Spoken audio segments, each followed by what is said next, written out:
à 125 $ le baril, le pétrole n'est plus qu'à quelques cordées de son sommet historique. Et le mouvement est encore plus spectaculaire en euros. Comme vous pouvez le voir, le Brent s'est rapproché des 97 € le baril. C'est 5 de plus par rapport au pic de l'été 2008. Cette poussée du pétrole détonne par rapport aux fondamentaux économiques. Les économies avancées ont décéléré cet hiver, et la croissance des grandes économies émergentes est descendue d'un ton par rapport au début de 2011.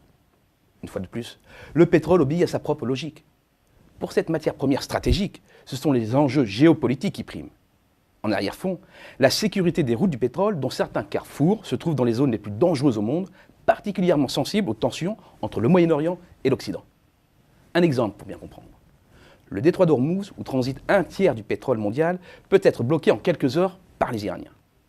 Et la menace est montée d'un cran avec la mise en place d'un embargo sur le pétrole iranien par l'Union européenne.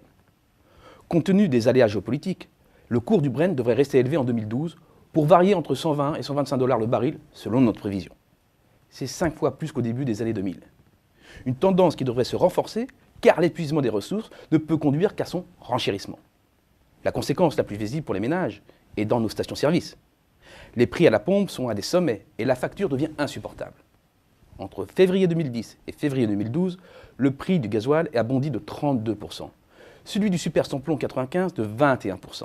En face, le SMIC horaire brut a été réévalué de 4,5%. C'est d'autant plus durement vécu que l'essence est une dépense contrainte qui rogne les autres budgets. Mais ce n'est pas tout. La flambée du pétrole affecte aussi directement un autre budget, celui du coût du logement. Notre parc est constitué d'environ 28 millions de logements, dont 4 millions équipés de chaudières au fioul et près de 12 millions de chauffages au gaz. Pour résumer, près de 6 logements sur 10 dépendent en France du prix des énergies fossiles. Le prix du pétrole s'est invité dans la campagne. Le sujet est très sensible. Près d'un Français sur 2 estime que son vote pourrait être influencé par les propositions des candidats pour faire baisser les prix des carburants, d'après une enquête de Toluma pour LSA. Introduction d'une TIPP flottante pour les uns, ponction dans les réserves stratégiques pour les autres, ne sont que des réponses de circonstances.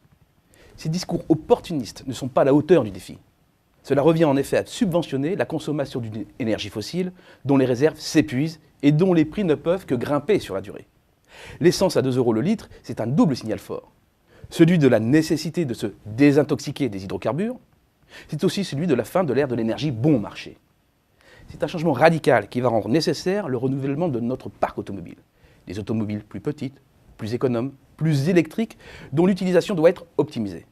C'est un changement radical qui va rendre nécessaire un plan massif de réhabilitation de notre parc immobilier, logements, bureaux, entreprises, pour le rendre thermiquement plus performant. C'est un changement radical qui ne peut se satisfaire de mesures électoralistes ponctuelles.